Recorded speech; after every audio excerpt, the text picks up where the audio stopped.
If you're noticing more hate speech or extreme speech on your social media, you're not imagining it.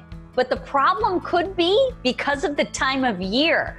Brian Levin, the director of the Center for the Study of Hate and Extremism at Cal State San Bernardino, is joining us to talk all about it. Hey, Brian. Hey, how are you? You like that long title? That's my first dean's fault, but then again, he let me have the center, so I can't complain to him. He wanted a long name. It's a fascinating thing that you study, and the center studies it very intensely. Tell me a little bit, is it my imagination or is it true that I am seeing more instances of hate crimes or even just hate speech, especially online? Well, really interestingly, you are, but it's also sometimes seasonal. And I think one of the things, let's step back a second, it's a wacky year, even with all the things that were unexpected, but expectedly we're having an election. And we disaggregated about 3 decades worth of FBI data. It's not perfect data, but even a bunch of knocked over rain buckets and thermometers can still tell you what the regional temperature is. Every election year, 92 on, has been an up year. And in many of those years, the hate crimes peaked in the second half of the year. So that's something. But what do we have this year? We had lockdowns, pandemics. We had social justice protests. What have we seen around that? Hate crimes have also gone up around instances of police use of force or the perception thereof. And like, for instance, one of the worst times for anti-white hate crimes was in May 1992. One of the worst times for anti-black hate crimes, actually the worst time, was in 1996. 42% of all hate crimes in 96. An election year, where actually Pat Buchanan, I believe, ran that year. 42% of all hate crimes that year were against African-American people. And the peak month for all anti-black hate crimes was in July 96. What happened? Early August 96, the welfare reform bill, and we saw some ugly stereotyping, racial stereotyping in the run-up to that election year debate. So bottom line is we have a lot of this stuff going back decades. I would never associate hate crime with time of year or an election. I would never put those two things together. Why is that? Is it the rhetoric coming out of campaigns? Is it the heightened sensitivity of people around an election? What is it about people in that time? This is a great question. And we found around election times, there have been increases. Let me give you some examples. November 2016 was the worst month for hate crime going back to the fall of 2002, and it hasn't been surpassed since. What's the second worst month of last decade?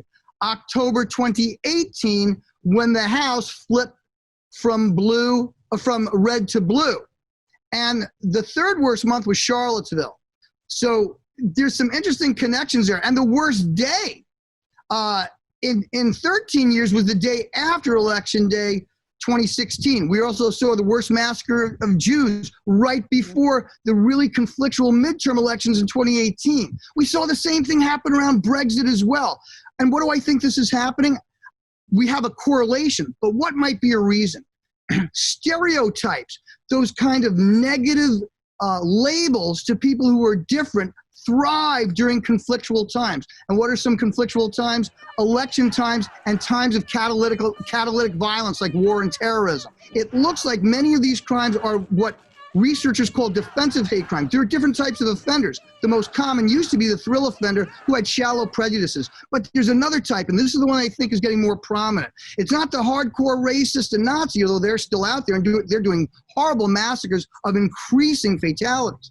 But what we call the defensive offender, our friends Jack Levin and Jack McDevitt at Northeastern came up with this label, and it's people who are acting out of fear. And what do they rely on? These fearful and negative stereotypes against Arabs, Latinos, Asians, and others.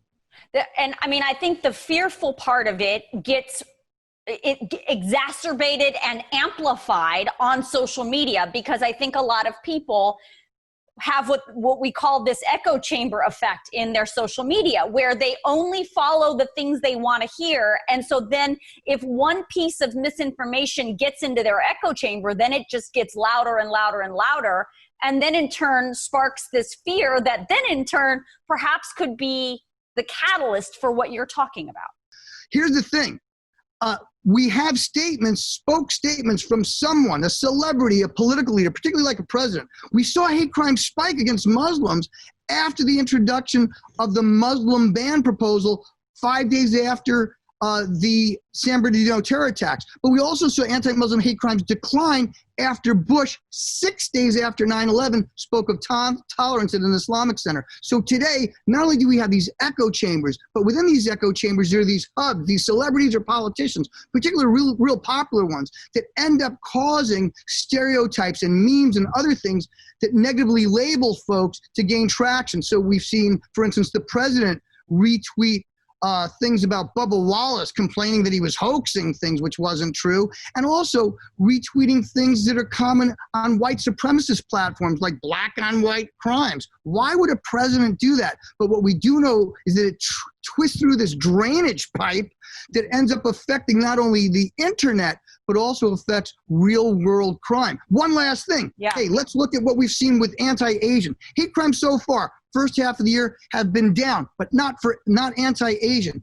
Not everywhere, but in major cities, New York City, San Francisco, LA, London, Vancouver, Canada, other places, we're seeing as much or more hate crimes in a couple of months as COVID deaths were rising, with hate crimes rising at the same time. But we also saw anti-Asian hate surge and statements by the president impacting this. In fact, on March 23rd, when he took a respite and said, let's not be mean to Asian people at a press run on Twitter, anti-Asian hate speech briefly dropped. So rhetoric by leaders appears to correlate, along with stereotypes and coverage, with increases in hate crimes. It's fascinating research that you do, Brian. Thank you for your time and all of that data.